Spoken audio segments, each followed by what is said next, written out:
Forget what you feel. Behave correctly. Your feelings will follow. Parenting has been hijacked. We've created narcissistic women and passive men. And how we've created that is... So has modern dating broken down? Absolutely. And I feel like it's almost self-inflicted. What are the top 3 reasons relationships fail? First one is, find a promiscuous woman is a man that didn't do his job correctly. Who cheats more, men or women? Women. Yeah, they're just better at it. Women are better at cheating. So just accept it. Has anyone ever hurt you? I don't even like talking about it. What I would say is, but OnlyFans is a consequence of men being disturbed. Modern way of teaching you is a happy life first and then worry about success. And they've got it the wrong way around. So as a therapist specialising in masculinity, what is making men the most depressed? It's usually just a couple of things. Number one thing is... Is there a loneliness epidemic in men right now? Absolutely. And I feel like it's almost self-inflicted. I think... It's men's fault? Everything. I always say everything is men's fault because unfortunately it's quite self-inflicted. And the reason I'm saying that, and it's not in totally self-inflicted because they are growing up in a time where they're bombarded with sexualized content. And so what ends up happening is instead of the usual drive that they would have had 10, 15, 20 years ago to, every time they're getting bored or tired or need sex, they would go out, they would get ready, they dress up, they go out, they go to clubs, they'd hunt for women, essentially. Now what they do is they scroll a lot. So they kind of saturate themselves with sexualized content online. They reduce their own motivation to speak to women in person, and they then, because they are lonely, they reduce their social skills to just have conversations with women that aren't sexualized. They reduce their natural personality skills, and therefore they become more and more fearful of speaking to women in the real world. So that fear and self-inflicted loneliness from doom scrolling sexualized content is why they're so lonely at the moment. But is that men's fault, or is that the big corporations that create these social media platforms that get us hooked and addicted? Or is it feminism's fault? Yeah. Or is it the women on social media who are putting out the doctored, filtered pictures of themselves? Well, it's probably everything. Yeah, in honesty, it's very difficult to be a young man in this day and age. I have no idea what it would be like if you're 14, 13 years old and you can see the hottest girl every single day on your computer screen without having to talk to her or sometimes not even having to spend any money. So the temptation is incredible. But at the same time, they are living in a world where they've got lots of information. Maybe 10 years ago, they wouldn't have had so many podcasts explaining about the dangers of pornography. They wouldn't have had so much fitness content online. They wouldn't have had so much spiritual content online. They are also being bombarded with good content, and it's what they decide to indulge in. It's not all of them. There's so many men that have managed to escape that kind of programming, but the ones that are very heavily involved in it are the ones that have passively accepted the indoctrination that's coming to them in this world. So why are men so lonely then? Because they're looking for shortcuts. They're looking for short-term highs rather than long-term goals. And what I mean by that is when they're, let's say, for example, they're horny, they'll watch pornography. When they want to make money, they'll try and find like Bitcoins or quick ways to do it. They've lost their grit to actually suffer a little bit.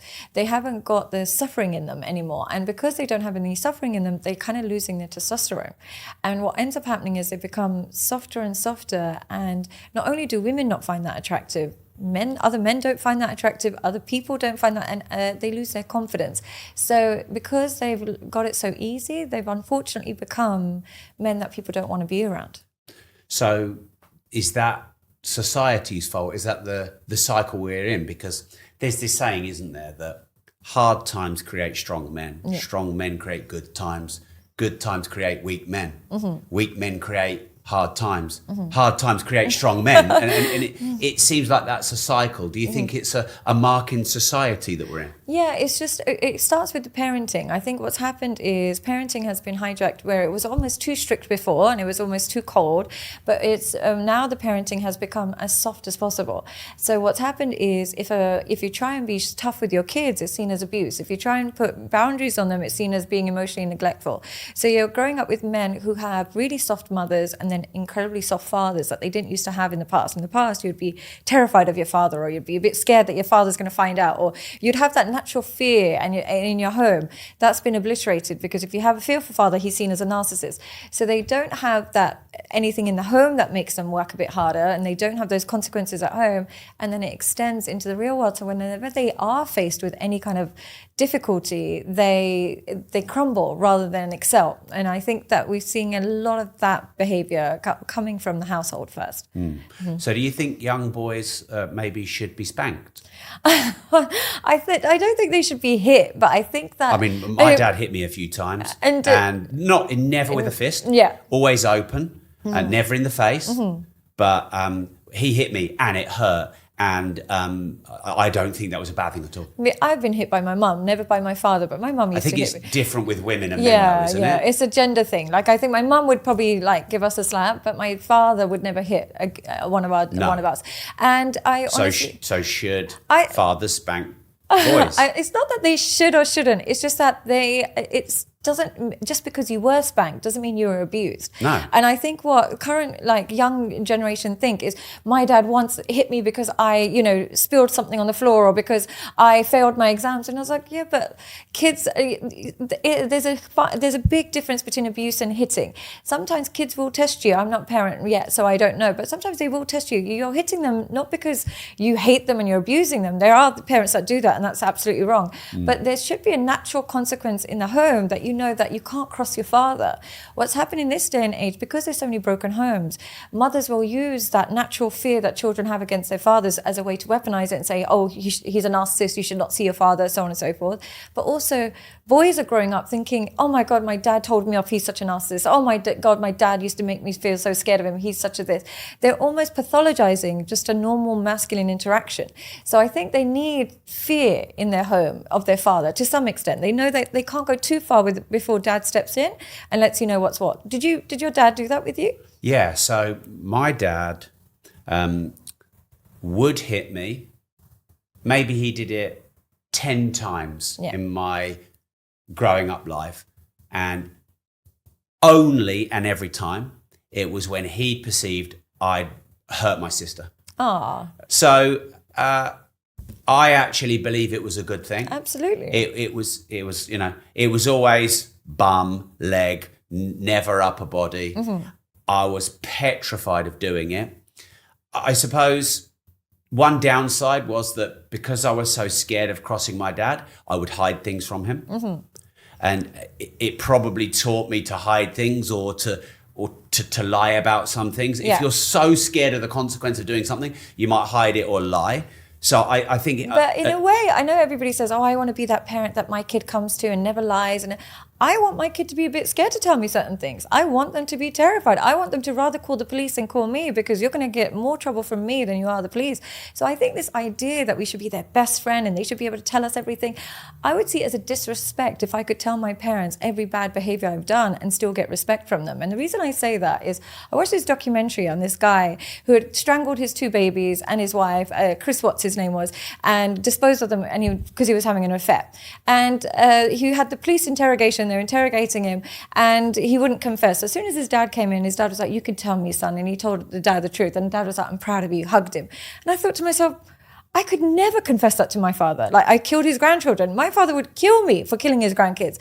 The fact that they have this soft relationship just leads to behaviors that they're not proud of. But why are you so open about doing so much wrong? Because I think where your parents accept it is what you'll start to think is normal. So the more you accept and the more you can listen to and the more you kind of embrace in your child's bad behavior, the more they think is normal. So I actually think it's a good thing that you hid certain things from your father. He should be proud. He's like, well, I taught him to respect me enough to be scared to tell me something like that, because he knows that with me, you won't run. You can tell that to your friends and your boys who you're not afraid of, but me, you should respect enough not to tell me everything. Yeah, I mean, the more I think about what I see and perceive as modern parenting, the more I think my dad did a great job. Great.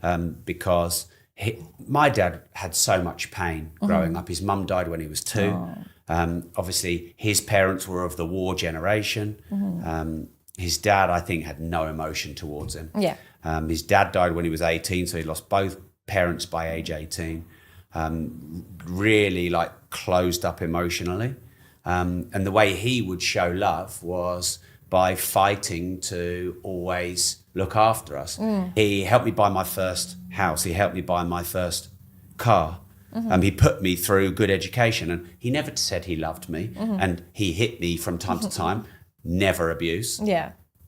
But he showed me love in a way that was really important, but by support, by creating things, by working hard, and that seems to have gone a bit. Yeah, and I think that's a really important point, because I think the main problem with men we have today with their masculinity is that they shouldn't actually fall in love. They should fall into work. And what I mean by that is their job is not to just sit there and dote on a woman and be obsessed with her and write her poems and fall in love with her. It should be, she's a good woman, right? Let me work hard. Let me go get a house. Let me go get married. Let me start a family with her.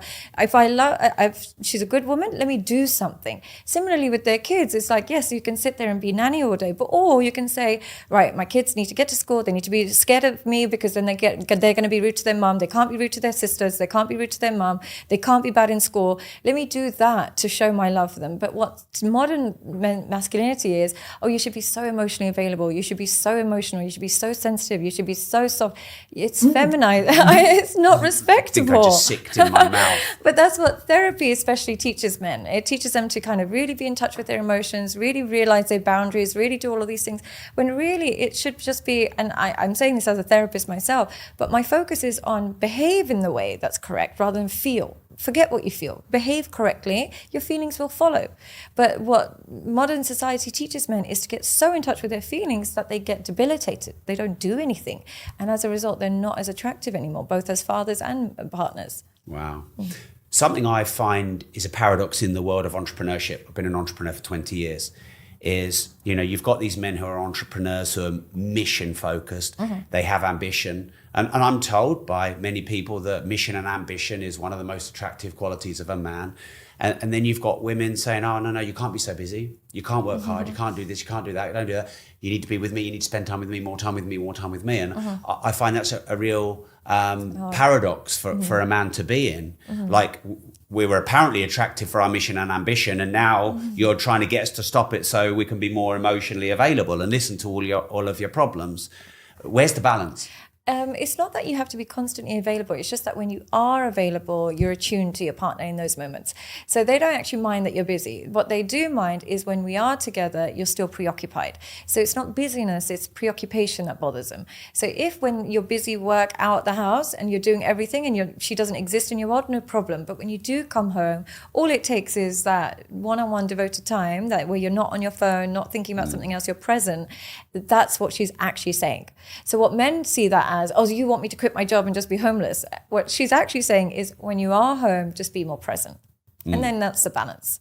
And then what about these independent women who don't need men? Because, they're self-sufficient. Who needs a man? Yeah. There seems to be a lot of that energy around. But I find so funny, though. I see a lot of women saying that, but then the same women will say, I'm childless. I want to be childless by choice. But you don't want to have children. You hate men. What are you going to do for the rest of your life? And it's teaching women to just shortcut themselves into a spiral of loneliness. And loneliness is a punishment. Loneliness is the only thing that every country in the world puts people in prison to create loneliness as a form of punishment. Every country has always done that. So when you teach women that you don't need men, and then you teach them that you can be childless by choice, who are they going to be left with? They don't want men and they don't want children. What are you going to do for the rest of your life? So it's that short-term thinking to feel powerful and get the high of feeling powerful today without thinking the long-term consequences is you'll lose community, and you need community. Yeah.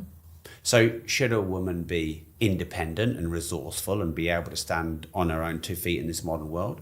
Or should she go and find a powerful, ambitious man and look to serve and be a partner to him? I've noticed a trend, and I see this a lot in my clients. I'm Pakistani. I grew up Pakistani. My parents were very much like, if you're not married by 30, you're never going to get married. So you've got to get married by 30.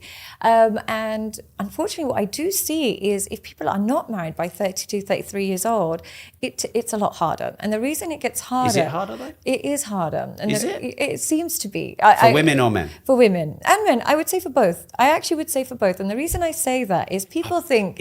I feel like that's a fear-based projection. And not a reality.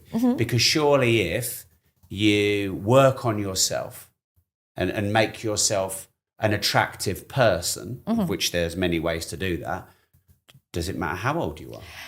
I'll tell you why it does matter. And I say this as somebody who got married later, right? And I say this with no judgment because I did it myself. Are you married now? Yeah. So I did this later in life. Yeah. But I would still say that what happens is what people think marriage is about finding this magical person, getting this great connection, and then staying together forever. What they don't realize, marriage is actually a skill. And that skill means that from a very young age, you kind of are okay with monotony. You're okay with being with one person for the rest of your life. You're kind of the person that doesn't need too much stimulation, doesn't need too much pleasure, doesn't need too much novelty. You're okay with kind of dependency and not novelty seeking. Those skills are important for marriage. Now, as you get older, you learn the opposite. You learn that you live an independent life. You don't need dependency in any way, shape, or form, and you usually have gone through a couple of heartbreaks and relationships. So you've practiced different skills. You haven't practiced that skill of just one. Because look, if you go back to Peterborough, or if I go back to London, I will see couples that have been together since high school. The thing that kept them together was not love. They don't love each other. And a lot of the time they can't even stand each other. What kept them together is they don't seek novelty. They live in the same place that they always live. They have the same restaurant that they go to, same pub that they go to. They are the type of people that don't like change. As you grow... You're not selling marriage very well, are you? I know. But that's the opposite of what all the romance movies. Yeah, but and then what happens when you are so independent for so long, you get used to the idea of novelty. You get used to the idea of new people texting, new people calling, breaking up with people. You get used to a different kind of behavior. So the skill set breaks down. And so people think it's about finding the right person, but it's actually about developing the right skills. And the right person is irrelevant, really. It's a skill set. And the skill set starts to deter with age and experience. Does it, though? I think so. But can't you, with age and wisdom, develop those skills? You can. In business, you need you need patience, you need to be okay with most things being boring, doing hard things, waiting a long time. With property, I was telling you about before, you have to wait a long time for property to go up. You can't chase newness and excitement in property. You buy it and you wait a long time. And those skills can be learned through age. In fact, you probably don't have those skills when you're young. You develop those with age. So can't we develop the marriage skills with age? You can develop them, but you're more likely you're just more likely to develop more independent skills. Right. You're just more likely to develop. It doesn't mean you won't. It's just that you're more likely to develop the skills of, okay, if I have a heartbreak, I can just get over this person. Or if I can't find someone, no problem, I'll just go travel with my friends. Or if I can't, you find solutions to your problems faster. And so you become a problem solver, whereas part of marriage is being dependent with your problem solving rather than independent problem solving. So it can work in both ways. It's just, and a lot of people think that they can wait forever. It's very rare you go to weddings and the bride and groom are in their 40s. It happens, but it's harder than when they are in their early 30s or late 20s. It's rarer. Okay. So do you think in 50 years marriage will be an outdated concept? It feels like it's dying out. It does feel like it's dying out. But at the moment, there seems like women will always want to be married. Even if they don't like what marriage involves, there's something about being married that they just all want. Is that the fantasy? That's the fantasy. And particularly with this TikTok generation and how they kind of they're kind of reviving the desire for marriage again. But one thing I always ask people, particularly because I have a faith, so I'm Muslim, so marriage is essential. But if I wasn't of a faith, I would wonder why choose to get married. I'm always curious why people without God in their life want to get married, because what is actually the glue holding you guys together? And if it's love we know is going to go up and down. Marriage isn't about love. It's a commitment to something. So either to each other or to God or whatever it is. But if it's to each other, then that commitment is going to be based on love. But we know love is going to go down. So I'm always curious, why do people get married if they're not religious? What's the reason for it? You said marriage isn't about love and love's always going to go down. I mean, I'm sure a lot of people are going to disagree with that. But if that was true, why would they get divorced? Because they don't love each other anymore. So then love goes down. And then marriage becomes obsolete for those couples that got married for love. Okay, so you don't get married for love. Well, you get married it depends what your background is. I mean, why would you get married for someone that you don't love? Well, you could get married for love is part of it, but the bigger thing is maybe religious reasons, family reasons, create a home together, create children together, is to create an institution. Or society to project on you that you must be married. Yeah, or religion or whatever it is. But then if you're not religious, then the only reason to get married is love, right? I mean, I think I probably would have always thought that. Yeah. I mean, maybe some men get married because they're fiance wants to be married. Yeah. As opposed to they want to be married. And I do see that quite a lot with men. When I ask them, why did you get married? They'll say, I don't know. They'll always say, I don't know, she wanted to. But they don't know why they're getting married. Now, if you don't know your why, how can you commit to it? Yeah, and something that always perturbs me is, for many people, women, I see that the marriage is more about the wedding than it is about the man that they're marrying. Yeah. I.e., they want the perfect wedding. Well, what about the guy? Yeah, and it's ticking, and a lot of the time it is ticking off the box. Not to say that's wrong or right. It's what it's ticking. It's ticking off the box to say that you got married and had the wedding and stuff like that. And I completely understand it. It's not to say it's wrong or right. It's And usually the guy pays for it. And so the longevity will just depend on your why. The getting married, everyone can do because they're married, they're in love or whatever it is. Longevity will depend on your why, and the real reason why marriages last is a lot less romantic than what people think it is. It's a lot to do with don't like change, don't want to start again, don't have alternatives, have a real lack of alternatives. That's usually the core behind a lot of marriages that do last. But people like to think it's love, but it's actually more practical than that. Right. And I think or maybe fear of splitting up. Fear of splitting up, fear of starting again, fear of not having anybody else in your life. There's a lot of fear that goes involved with it. So just knowing the why behind it will give you a more practical approach to the longevity of your marriage. Who cheats more, men or women? I would say that it's very equal, but I know who hides it more, which is women. Yeah, they're just better at it. Women are far better. Women are better at cheating. They're far better at Why? cheating because men are a lot more naive than women are. So women will, if we see you following a bunch of girls on Instagram, if we see you liking pictures, we can predict the next steps that's going to come from that because we've experienced that. We know what happens when a man starts liking our pictures or starts sliding in our DM, so we can predict the next steps. Right. What happens with men is because they face a lot of rejection from women, they assume that when she's like talking to a man, maybe it didn't go to the next step, maybe it didn't go there, maybe it didn't. So they like to believe that it didn't go as far as they think. So that's the first thing. They're quite naive about where women and how women behave. The other thing is that